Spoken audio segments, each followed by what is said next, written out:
Pogre kokamano tero kamana inya ero kamano Ramogi kuom kelo chenro maber makonyo jopiny. Agoniro kamana inya Tabitha Ogutu kuom yudo thuolo bende matoko Ramogi TV okinyi makawuono. Rachael Omollo watieko koro samo medwa ero bichako waringi wiye koro dhi korumo wach mar Ramogi nyalo bedo man.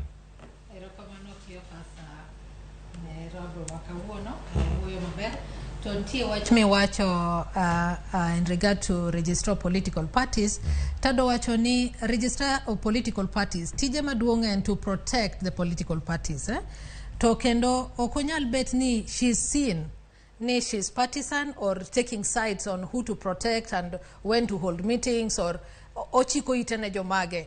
Koro achiel kuom gigo monego bedni otimo and I hope ni weche gichopo ne kaka mama mabende en jatelo kaka miyo daher no tel mawan bende miyo joma mine luor omiyo let her restore confidence within the stakeholders mondo kik bed ni jibet gi luoro ni oseketi office moseketie tineno ka koro lean towards the power that be or jomoko kidwa chiko itgi kuome. So mano bende bo miyo talks gi bet maber ni kiko bed ni inene ka ng'ama okao sides to jomodwa chiko itgi kuomgi kata kaka odwa run affairs mag political parties.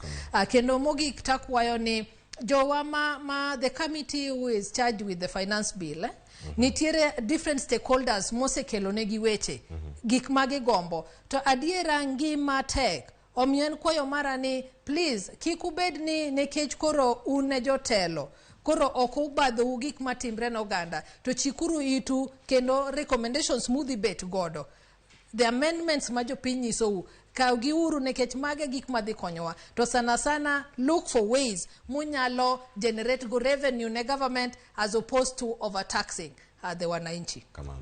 Agoniro kamano Rachael Omollo Philip Pande kachalo